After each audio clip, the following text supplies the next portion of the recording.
ലോകത്തിലുള്ള സകല മനുഷ്യരെയും സ്വപ്നം കാണാൻ പഠിപ്പിച്ച ഇന്ത്യയുടെ അഭിമാനമായിട്ടുള്ള missile man doctor APJ Abdul Kalam. അദ്ദേഹത്തിൻ്റെ പേരിലാണ് കേരളത്തിലൊരു സർവകലാശാല തുടങ്ങിയത്. എന്നാൽ ഇന്ന് ആ സർവകലാശാലയുടെ അവസ്ഥ എന്ന് പറയുന്നത് വളരെ പരിതാപകരമാണ്. പ്രത്യേകിച്ചും അവിടെ വിദ്യാഭ്യാസം നേടുന്ന എഞ്ചിനീയറിംഗ് വിദ്യാർത്ഥികൾക്കൊക്കെ ഈ സർവകലാശാല ഒരു ദുസ്വപ്നമായിട്ട് മാറിയിരിക്കുകയായിരുന്നു. എന്താണ് ഇതിൻ്റെ വിശദാംശങ്ങൾ? തീർച്ചയായിട്ടും വളരെ വലിയ തോതിൽ വിദ്യാർത്ഥികളെ പീഡിപ്പിക്കുന്ന ഒരു സ്ഥാപനമായി മാറിയിരിക്കുകയാണ് ഈ സർവകലാശാല. അവിടെ നടക്കുന്ന കാര്യങ്ങൾ പുറത്തു പറയാൻ കൊള്ളില്ല. നമ്മൾ മലയാളികൾ ലജ്ജിച്ച് തലതാഴ്ത്തും, നാണം കെട്ട് തലതാഴ്ത്തും.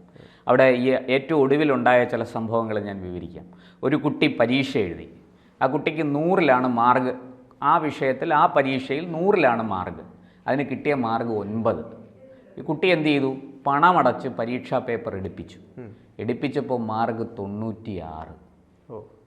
അതായത് അപ്പുറത്തുള്ള ആ 6 മാർക്ക് എഴുതാൻ ഈ എടുത്തെഴുതുന്ന ആ ഉത്തരപേപ്പറിൽ നിന്ന് ടാബുലേഷൻ എന്ന ക്രിയയിലൂടെ മാർക്ക് രേഖപ്പെടുത്തണമല്ലോ. ആ രേഖപ്പെടുത്തിയ ആൾ എഴുതാൻ വിട്ടുപോയി. എന്തൊരു നിരുത്തരവാദപരമായ അവസ്ഥയാണ്. നോക്കൂ, മിസൈൽ മാൻ എന്നറിയുന്ന, ലോകം മുഴുവനും അറിയുന്ന, എന്താ പറയേണ്ട, അഗ്നിച്ചിറകുകൾ എന്ന ഒരു ഒറ്റ പുസ്തകത്തിലൂടെ നമ്മുടെ വിങ്സ് ഓഫ് ഫയർ, നമ്മുടെ രാജ്യത്തെ ചെറുപ്പക്കാരെ ഉത്തേജിപ്പിച്ച, അവരുടെ രക്തത്തിന് ചൂട് പിടിപ്പിച്ച ഒരു പ്രസിഡന്റ്, ഒരു രാഷ്ട്രപതി നമുക്കുണ്ടായിരുന്നു. അദ്ദേഹത്തിൻ്റെ പേര് APJ അബ്ദുൽ കലാം എന്നാണ്. ആ അബ്ദുൽ കലാമിൻ്റെ പേരിൽ നടക്കുന്ന ഒരു സർവകലാശാലയിലാണ് ഈ നിരുത്തരവാദപരമായി, ഇതൊന്നല്ല രണ്ടല്ല ഒറ്റപ്പെട്ട സംഭവമല്ല, അനേകം സംഭവങ്ങൾ നടന്നിരിക്കുന്നു. ഇത് നമ്മുടെ തിരുവനന്തപുരത്തെ ഒരു മുതിർന്ന മാധ്യമ പ്രവർത്തകൻ MB സന്തോഷ്, അദ്ദേഹം മെട്രോ വാർത്തയുടെ അസോസിയേറ്റ് എഡിറ്ററാണ്. അദ്ദേഹമാണ് ഈ വിവരം പുറത്തു കൊണ്ടുവന്നത്. അദ്ദേഹത്തിൻ്റെ ഒരു പങ്ക്തിയുണ്ട്, അതീതം എന്ന് പറഞ്ഞാൽ. ആ പങ്ക്തിയിൽ അദ്ദേഹം ഇത് വളരെ വിശദമായിട്ട് അവിടെ നടന്ന ഓരോ കുഴപ്പങ്ങളും എണ്ണി പറയുകയാണ്. നോക്കൂ, ഇതുപോലെ ഇത് ഈ 96 മാർക്കിലെ 6 ആവിയായിപ്പോയി. 9 മാർക്ക്. ആ കുട്ടി, അതിൻ്റെ ജീവിതം തകർന്നു പോകാൻ ആ ഒറ്റ സംഭവം മതി അല്ലേ? ആ കുട്ടി ഒരു പക്ഷേ മാർക്ക് ലഭിച്ചില്ല എന്ന് പറഞ്ഞ് ഒരു മാനസികമായിട്ട് ഇച്ചിരി ദുർബലത ഉള്ള കുട്ടിയായിരുന്നെങ്കിൽ ഒരു പക്ഷേ ആത്മഹത്യ ചെയ്ത് കളയും. താൻ ഉറപ്പായിട്ടും ജയിക്കും, 100-ൽ 90-ൽ കൂടുതൽ മാർക്ക് കിട്ടുമെന്ന് പ്രതീക്ഷിച്ചിരിക്കുന്ന ഒരു കുട്ടി, 90% മാർക്ക് കിട്ടുമെന്ന് പ്രതീക്ഷിച്ചിരിക്കുന്ന ഒരു കുട്ടി വെറും 10% താഴെ മാർക്ക് കിട്ടുമ്പോൾ ഉണ്ടാകുന്ന മാനസിക ആഘാതം എത്ര വലുതാണ്, തിരിച്ചടി എത്ര വലുതാണ്. അതിൽ നിന്ന് കരകയറാൻ ആ കുട്ടിക്ക് സാധിക്കുമോ? ഇവരെന്താണ് ഈ സർവകലാശാല അധികൃതർ ചെയ്തുകൊണ്ടിരിക്കുന്നത്? ഇവരെന്താ ഈ രാജ്യത്തെ വിദ്യാഭ്യാസം കൊടുക്കുകയാണോ അതോ കുട്ടികളെ വിദ്യാഭ്യാസത്തിൽ നിന്ന് ഓടിക്കുകയാണോ? പ്രത്യേകിച്ചും ഇത്തരം സർവകലാശാലയിലേക്ക് വിദ്യാർത്ഥികൾ എത്തുന്നത് വലിയ സ്വപ്നങ്ങൾ കണ്ടുകൊണ്ട് മിടുക്കരായിട്ടുള്ള എൻട്രൻസ് എക്സാം ഒക്കെ എഴുതിയിട്ടാണ് ഈ കുട്ടികൾ ഇവിടെ എത്തുന്നത്. അപ്പൊ അവർക്ക് അവരുടെ ഭാവിയെ പറ്റി വലിയ ചിന്തയുണ്ട്, വലിയ സ്വപ്നങ്ങളുണ്ട്, വലിയ പ്രതീക്ഷകളുണ്ട്. അതിനെയൊക്കെ കെടുത്തിക്കളയുന്ന രീതിയിലാണ് ഈ സർവകലാശാലയിലെ അധ്യാപകർ പ്രവർത്തിക്കുന്നത് എന്ന് പറയുന്നത് കടുത്ത അനാസ്ഥയാണ്. ഒരു അധ്യാപകന്റെ ഭാഗത്ത് നിന്ന് ഒരിക്കലും സംഭവിക്കാൻ പാടില്ലാത്ത അത്രയും വില കുറഞ്ഞിട്ടുള്ള ഒരു അനാസ്ഥ. മാത്രമല്ല, വരുന്നു, ബാക്കി കൂടി ഞാൻ പറയാം. കുറച്ച് കുട്ടികൾ പരീക്ഷ എഴുതി, റിസൾട്ട് വന്നു. ഈ കുട്ടികളുടെ റിസൾട്ട് മാത്രമില്ല, ഫലമില്ല, പുറത്തു വന്നിട്ടില്ല. ഇത് അന്വേഷിച്ച് ചെന്നപ്പോൾ അത് നിങ്ങൾ 2 പരീക്ഷകളുടെയാണ് റിസൾട്ട്. ഇവർക്ക് മാത്രം, ഒരു പ്രത്യേക കോളേജിലെ ഒരു പ്രത്യേക വിഭാഗത്തിലുള്ള വിദ്യാർത്ഥികളുടെ അനുഭവമാണ് ഈ പറയുന്നത്.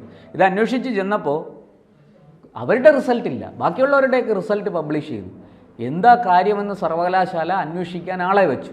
അന്വേഷിച്ച് ചെന്നപ്പോഴാണ് ഈ കുട്ടികളുടെ ഉത്തരക്കടലാസ് കാണുന്നില്ല. നോക്കൂ, അധ്യാപകർ സർവകലാശാല നിശ്ചയിക്കുന്ന സ്ഥലത്ത് വന്നിരുന്ന് ഉത്തരക്കടലാസ് മൂല്യനിർണ്ണയം നടത്തി പരിശോധിച്ച് മാർക്കിട്ട് അവിടെ ഏൽപ്പിക്കേണ്ടതാണ്. ഇതിന് ചുമതലപ്പെട്ട ആളിനെ സ്വാധീനിച്ച് ഉത്തരക്കടലാസ് വീട്ടിൽ കൊണ്ടുപോയി. അതൊരു അധ്യാപികയാണ്. അധ്യാപകർ നൽകിയ മറുപടി എന്ന് പറയുന്നത് ഈ ഉത്തരക്കടലാസ് ബസ്സിൽ വെച്ച് നഷ്ടപ്പെട്ടു. അതായത് ബസ്സിൽ കയറിയപ്പോൾ ഇരിക്കാൻ സീറ്റ് കിട്ടിയില്ല, അതുകൊണ്ട് കയ്യിലിരുന്ന ബാഗ് മറ്റൊരാളുടെ ബാഗ്, ഈ ഉത്തരക്കടലാസ് അടങ്ങുന്ന ബാഗ് ഒരാളിൻ്റെ കയ്യിൽ കൊടുത്തു, തിരിച്ചത് വാങ്ങാൻ വിട്ടുപോയി, അവിടെ ഇറങ്ങി നടന്നങ്ങ് വീട്ടിൽ പോയി. എത്ര നിരുത്തരവാദപരമായിട്ട് പെരുമാറുന്നു. അധ്യാപക സമൂഹം ഇങ്ങനെയാണോ പെരുമാറേണ്ടത്? നമ്മൾ മാതാപിതാ ഗുരു ദൈവം എന്നൊക്കെ ചൊല്ലി പഠിച്ചത് ഇതിനാണോ? ദൈവത്തിൻ്റെ പ്രത്യക്ഷ രൂപമാണ് ഗുരു എന്നാണ്, ആചാര്യൻ എന്നാണ് നമ്മുടെ പാരമ്പര്യം നമ്മളെ പഠിപ്പിക്കുന്നത്. ആ രാജ്യത്താണ് ഇത്ര ദാരുണമായ സംഭവങ്ങളാണ്. ഇതിവിടെ ചോദിക്കാനും പറയാനും ആരുമില്ല. ഇതുപോലെ ഒരുപാട് സംഭവങ്ങൾ. കുട്ടികൾ പരീക്ഷ എഴുതിയിട്ട് മാർക്ക് കിട്ടാതാവുമ്പോൾ പുനർമൂല്യനിർണ്ണയത്തിന് നൽകുന്നു. അവിടെ പരിശോധിക്കുമ്പോൾ ക്രമക്കേടുകൾ കണ്ടെത്തുന്നു. അത് ജയിക്കാൻ വേണ്ടത്, ഒരു കുട്ടിക്ക് ജയിക്കാൻ വേണ്ടത് 40 മാർക്കാണ്. 100-ൽ 40 മാർക്കാണെങ്കിൽ മാർക്ക് വരുമ്പോൾ 29 ഉള്ളൂ. അത് പുനർമൂല്യനിർണ്ണയം നടത്തുമ്പോൾ ആ മാർക്ക് കൂടുന്നു. വീണ്ടും അത് ചോദ്യം ചെയ്ത് ഹർജി കൊടുത്ത് കോടതിയിൽ പോയി വലിയ തോതിൽ അത് പ്രശ്നങ്ങൾ ഉണ്ടാക്കി കഴിഞ്ഞ് വീണ്ടും അത് പരിശോധിക്കുമ്പോൾ യഥാർത്ഥ മാർക്ക് പുറത്തു വരുന്നു. വലിയ തോതിൽ ഉയർന്ന മാർക്ക് കുട്ടികൾക്ക് കിട്ടുന്നു. ഇതിൽ മറ്റൊരു കാര്യം കൂടിയുണ്ട്. അതായത് ഈ ചോദ്യ പേപ്പറുകൾ നിർണ്ണയിക്കേണ്ടത്, അല്ലെങ്കിൽ ഇത് ഈ സർവകലാശാലയിൽ ഇരുന്നു കൊണ്ട് മാത്രമേ ഇത് ചെയ്യാൻ പാടുള്ളൂ. ഇത് പക്ഷേ ഇവർക്ക് വീട്ടിലേക്ക് കൊണ്ടുപോകാൻ അനുമതി ഇല്ല എന്നുള്ളൊരു കാര്യമുണ്ട്. കുറ്റമാണ്. പക്ഷേ ഇവരത് വീട്ടിൽ കൊണ്ടുപോകുന്നു. വീട്ടിൽ കൊണ്ടുപോയി ഇത് ചെയ്യുന്നു. ഇത് ചെയ്യാൻ പാടില്ലാത്ത കാര്യമാണ്. ഇതിനെതിരെ നടപടിയെടുക്കണം. ഇത് ആരാണ് നടപടി എടുക്കേണ്ടത്? എവിടെ പോയി? ഈ ഉന്നത വിദ്യാഭ്യാസത്തിനൊരു മന്ത്രി ഉണ്ടല്ലോ, അവരെവിടെ പോയി? ഈ ഉന്നത വിദ്യാഭ്യാസം സാങ്കേതിക സർവകലാശാലയ്ക്ക് രജിസ്ട്രാർ ഇല്ലേ? അവിടെ വൈസ് ചാൻസലർ ഇല്ലേ? ഇതെല്ലാം എല്ലാം ഉപരി ഒരു ചാൻസലർ ഈ നാട്ടിലില്ലേ? ഗവർണറല്ലേ ചാൻസലർ? ഇവരൊക്കെ എന്ത് ചെയ്യുകയാണ്? എവിടെ പോയി ഇവരൊക്കെ? ഈ കാര്യം വിദ്യാർത്ഥികൾ പരാതിപ്പെട്ടാൽ പോലും നടപടി ഉണ്ടാകുന്നില്ല. അത്ര ദാരുണമാണ് അവിടുത്തെ കാര്യങ്ങൾ എന്ന് പറഞ്ഞാൽ. എന്തൊക്കെയോ ആരൊക്കെയോ തോന്നിയവാസം ചെയ്യുന്നു. ആരും ചോദിക്കാനും പറയാനുമില്ല. എന്ത് വേണമെങ്കിലും അവിടെ ആകാം. നിങ്ങൾക്ക് തോന്നിയതുപോലെ അധ്യാപകരുടെ വഴിക്ക്, അനധ്യാപകരുടെ വഴിക്ക്, രജിസ്ട്രാറുടെ വഴിക്ക്, വൈസ് ചാൻസലറിൻ്റെ വഴിക്ക്, ഉന്നത വിദ്യാഭ്യാസ മന്ത്രി അവരുടെ വഴിക്ക്. അവർ വീടും തലേ ചുമന്നാണല്ലോ നടക്കുന്നത്, അല്ലേ? അവർ തന്നെ പറഞ്ഞതാണ്, ഞാൻ എവിടെ പോയാലും എൻ്റെ വീട് തലേ ചുമക്കുകയാണ്. എന്തോ ഒരു കഷ്ടമാണ് ഈ രാജ്യത്ത് നടക്കുന്നത്. ഇതെല്ലാം കഴിഞ്ഞ് നമ്മൾ മനസ്സിലാക്കേണ്ടത്, വളരെ പാവപ്പെട്ട കുട്ടികൾ അവിടെ പഠിക്കുന്നുണ്ട്. മെറിറ്റിൽ എൻട്രൻസ് എഴുതി പാസ്സായി ഉയർന്ന മാർക്ക് നേടി അവിടെ പഠിക്കാൻ വരുന്ന പാവപ്പെട്ട വീട്ടിലെ കുട്ടികളുണ്ട്. ഇവരെങ്ങനെ ഇത് ചോദ്യം ചെയ്യും? എങ്ങനെ ഈ പുനർമൂല്യനിർണ്ണയത്തിന് പണമടയ്ക്കും? അവർ സ്വന്തം ഫീസ് തന്നെ അടയ്ക്കാൻ പാടുപെടുന്ന ഒരു കാലത്താണ് ഈ തോന്നിവാസം നടക്കുന്നത്. ഇത് പണമുള്ളവന് കോടതിയിൽ പോവാം, ചോദ്യം ചെയ്യാം. പണമില്ലാത്ത വിദ്യാർത്ഥികൾ എന്ത് ചെയ്യും? അവരാരോട് പറയും പരാതി? അവരുടെ പരാതി ആര് കേൾക്കും? ഇത് ഈ നാട്ടിൽ ചോദിക്കാനും പറയാനും ആളില്ലേ? എവിടെ പോയി നമ്മുടെ രാഷ്ട്രീയ പാർട്ടികൾ? ഇതിനൊന്നും ഒരു ഉത്തരവും സർവകലാശാലയിൽ നിന്ന് കിട്ടുന്നില്ല. ഉന്നത വിദ്യാഭ്യാസ മന്ത്രി അടക്കമുള്ളവർ മിണ്ടുന്നില്ല. ഈ നാട്ടിൽ പ്രതിപക്ഷമുണ്ടോ? ഇത്തരം കാര്യങ്ങൾ അവർക്കൊക്കെ വേറെ പല കാര്യങ്ങളിലുമാണ് ശ്രദ്ധ. ഈ നാട്ടിൽ സമരമാക്കി മാറ്റാൻ വലിയ സമരം ചെയ്യേണ്ട കാര്യമല്ലേ? എവിടെ പോയി SFI? എവിടെ പോയി KSU? എവിടെ പോയി ABVP? പിൻവാതിലൂടെ നിയമിച്ച അധ്യാപകരാണോ അവിടെ ജോലി ചെയ്യുന്നതും കൂടി പരിശോധിക്കേണ്ടതുണ്ട്. ഇതിനകത്ത് വേറൊരു വളരെ രസകരമായൊരു കാര്യമുണ്ട്. നമുക്ക് മാതൃകയാക്കാവുന്നൊരു കാര്യമുണ്ട്. അവിടെ ഇതുപോലൊരു അധ്യാപകൻ അവിടെ പഠിച്ച് വന്ന ഇപ്പോൾ അധ്യാപകനായിരിക്കുന്ന ഒരാളുണ്ട്. അദ്ദേഹത്തിൻ്റെ ഈ ഓരോ സെമസ്റ്ററുകളിലെയും അനുഭവം അദ്ദേഹം പറയുന്നുണ്ട്. അത് ഈ വാർത്തയിൽ ഉൾക്കൊള്ളിച്ചിട്ടുണ്ട്. അദ്ദേഹത്തിന് ഇതുപോലെ വലിയ തോതിൽ മാർക്കുകൾ ലഭിക്കാതായപ്പോൾ അദ്ദേഹം വലിയ തോതിൽ പരാതിയുമായിട്ട് വരികയും അവസാനം കോടതിയെ സമീപിക്കുകയും അദ്ദേഹം അവസാന നിമിഷം വരെ പോരാടി നീതി നേടി. അങ്ങനെ വന്നപ്പോൾ അദ്ദേഹത്തിന് ഉയർന്ന റാങ്ക് കിട്ടി അദ്ദേഹത്തിന്. ഇപ്പോൾ അദ്ദേഹം അധ്യാപകനാണ്. സാങ്കേതിക സർവകലാശാലയുടെ കീഴിലുള്ള ഒരു കോളേജിൽ തന്നെ അധ്യാപകനാണ്. അദ്ദേഹം പറയുകയാണ്, എനിക്കിനി ഒരു ലക്ഷ്യവുമില്ല. എൻ്റെ ജീവിതം ഈ അധ്യാപക വൃത്തി അതിൻ്റെ സംശുദ്ധിയോടുകൂടി, പരിശുദ്ധിയോടുകൂടി 100% ആത്മാർത്ഥമായിട്ട് ഞാൻ നിർവഹിക്കും. ഞാൻ മാതൃക കാണിച്ചു കൊടുക്കാം ഇവർക്ക് എങ്ങനെയാണ് ഈ അധ്യാപക വൃത്തി നടപ്പാക്കേണ്ടതെന്ന് എന്ന് പറഞ്ഞ് ഒരു ശ്രീഹരി എന്നാണ് അദ്ദേഹത്തിൻ്റെ പേര്. അദ്ദേഹം ഇപ്പോൾ വേറെയും PSCയുടെ പരീക്ഷ കഴിഞ്ഞ് വേറെയും നിരവധി തസ്തികകളിലേക്ക്, ഉയർന്ന തസ്തികകളിലേക്ക് അധ്യാപകനായിട്ട് നിയമനം ലഭിക്കാൻ കാത്തു നിൽക്കുകയാണ്. ഇപ്പം നിലവിൽ അദ്ദേഹം ഒരു സ്ഥലത്ത് അധ്യാപകനാണ്.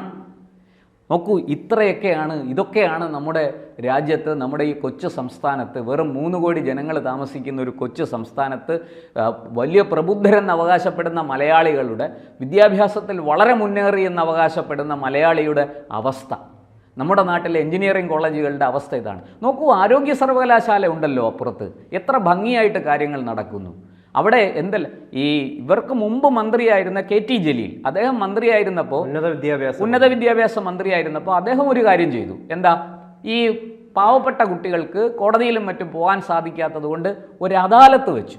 ഈ അദാലത്തിൽ അവർക്ക് പരാതിപ്പെടാം. അദാലത്ത് ഇത് പരിശോധിച്ച് അതിന് ഒരു സമിതി ഉണ്ടാക്കി, അതിനൊരു സംവിധാനം ഉണ്ടാക്കി, ഒരു ഭരണക്രമമൊക്കെ ഉണ്ടാക്കി അദ്ദേഹം ഈ കുട്ടികളെ ഈ തരത്തിലുള്ള അവരുടെ പരാതി പരിഹരിക്കാൻ ഒരു ശ്രമം നടത്തി. ഇപ്പോഴത്തെ മന്ത്രിക്ക് ഇതൊന്നും അറിയുക പോലുമില്ല. ഇങ്ങനെയുള്ള കാര്യങ്ങൾ സാങ്കേതിക സർവകലാശാലയിൽ നടപ്പാക്കണം. ഭരണം നടത്തേണ്ടത് മന്ത്രിയല്ലേ, അല്ലേ?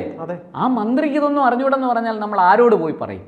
ഇതുവരെ ഇതിനൊരു പ്രതികരണവും വന്നിട്ടില്ല. ഇതുവരെ ഒരു പ്രതികരണവും നടത്തിയിട്ടില്ല. ഇപ്പോൾ ഏറ്റവും ഒടുവിൽ എന്തായാലും ഈ വാർത്ത ഫലിച്ചു. കഴിഞ്ഞ ദിവസം ഇതുപോലെ ഇത്തരം ചില കുട്ടികൾക്ക് നീതി ലഭ്യമായി. അവരുടെ മാർഗ് ഉത്തരക്കടലാസ് പുനർമൂല്യനിർണ്ണയം നടത്തി അതിലെ തെറ്റുകൾ പരിഹരിച്ച് ശരിയായ മാർഗ് പുറപ്പെടുവിച്ചിട്ടുണ്ട്. എന്തായാലും ഇപ്പോൾ ഈ ഉത്തരക്കടലാസ് നഷ്ടപ്പെട്ടു പോയ വിദ്യാർത്ഥികളുടെ കാര്യത്തിൽ എന്താണ് സംഭവിക്കുകയെന്ന് ദൈവത്തിന് മാത്രമേ അറിയുള്ളൂ. അന്വേഷണമൊക്കെ പ്രഖ്യാപിച്ചിട്ടുണ്ട്. അന്വേഷണം നടക്കുമോ ഇല്ലയോ എന്നൊന്നും നമുക്കറിയാൻ പറ്റില്ല. എന്തായാലും ഗവർണർ അടക്കം ഇടപെടേണ്ട ഒരു വിഷയമാണ്. ഗവർണർ സർക്കാർ പോര് വളരെ രൂക്ഷമാണ് സർവകലാശാല വൈസ് ചാൻസലറെ നിയമിക്കുന്ന കാര്യത്തിലൊക്കെ. പക്ഷേ ഈ വിദ്യാർത്ഥികളുടെ ഭാവി വെച്ച് പന്താടരുത്. സർക്കാരും അത് തിരിച്ചറിയണം. ബഹുമാനപ്പെട്ട ആദരണീയനായ വിദ്യാഭ്യാസത്തിന് വലിയ പ്രാധാന്യം കൊടുക്കുന്ന നമ്മുടെ ഗവർണറും ഈ കാര്യം അറിയണം. അദ്ദേഹവും ഇത് തിരിച്ചറിയണം. ഈ സാങ്കേതിക സർവകലാശാലയിൽ ഇങ്ങനെയുള്ള വലിയ ബുദ്ധിമുട്ടുകൾ അനുഭവപ്പെടുന്നു. മറ്റ് നിരവധി സർവകലാശാലകൾ ഇവിടെ ഉണ്ട്. കാർഷിക സർവകലാശാലയുണ്ട്, ആരോഗ്യ സർവകലാശാലയുണ്ട്. അവിടെയൊക്കെ കാര്യങ്ങൾ ഭംഗിയായിട്ട് നടക്കുന്നില്ലേ? പിന്നെ എന്താ ഈ സാങ്കേതിക സർവകലാശാലയിൽ അതും ഇത്രയും വലിയൊരു മഹാപുരുഷന്റെ പേരിൽ, ഒരു ലോകമറിയുന്ന ഒരു ആഗോള മനുഷ്യന്റെ പേരിൽ, ആഗോള പുരുഷന്റെ പേരിൽ അദ്ദേഹത്തിനും കൂടെ അപമാനമാണിത്. ഇത്ര നിരുത്തരവാദപരമായിട്ട് പെരുമാറാൻ പാടുണ്ടോ? എന്തായാലും ഇവിടെ BJP ഈ വിഷയം എടുത്തോ? ഇല്ല, BJP എടുത്തിട്ടില്ല. പ്രതിപക്ഷ കക്ഷികളൊന്നും മിണ്ടുന്നില്ല. അവർക്ക് അതിലൊന്നുമല്ല താല്പര്യം.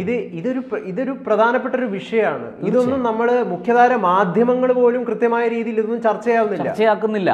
നമ്മുടെ ദൃശ്യമാധ്യമങ്ങളോ അച്ചടി മാധ്യമങ്ങളോ ഈ കാര്യത്തിൽ വേണ്ടത്ര ശ്രദ്ധ കൊടുക്കുന്നില്ല എന്നുള്ളത് വലിയ കഷ്ടമാണ്. എന്തായാലും നമുക്ക് കാത്തിരിക്കാം. ഇപ്പോൾ ഈ വിഷയത്തിന് അനക്കം വെച്ച് തുടങ്ങിയിട്ടുണ്ട്. നമ്മുടെ ഈ ചർച്ച പ്രയോജനം ചെയ്യുമെന്നാണ് എൻ്റെ പ്രതീക്ഷ. എന്തായാലും ഇതിലൊരു അന്വേഷണ കമ്മീഷൻ തീർച്ചയായിട്ടും അന്വേഷണം നടക്കുമെന്നാണ് ഞാൻ അറിഞ്ഞത്. വരും ദിവസങ്ങളിലെ അതിൻ്റെ എന്താ പറയണ്ടേ കൃത്യമായ വിവരം നമുക്ക് പ്രേക്ഷകരിലേക്ക് കൊടുക്കാൻ സാധിക്കുകയുള്ളൂ. എന്തായാലും കാത്തിരിക്കാം. വിദ്യാർത്ഥികളുടെ ഭാവി വെച്ച് പന്താടരുതേ ഉന്നത വിദ്യാഭ്യാസ മന്ത്രി, രാജ്യത്തെ സർക്കാരും ഒക്കെ അതിനുവേണ്ടി നിലകൊള്ളരുത്. മറിച്ച് അവരെ നാളത്തെ പൗരന്മാരാണ്. അവരെ ഉന്നതമായ അറിവ് നേടി പുറത്തു വരാൻ, നമ്മുടെ രാജ്യത്തിന് പ്രയോജനം ചെയ്യുന്ന രീതിയിൽ പുറത്തു വരാനായിട്ട് വേണ്ട കരുതൽ കൊടുക്കണേ, ശ്രദ്ധ കൊടുക്കണേ എന്നാണ് നമുക്ക് പറയാനുള്ളത്.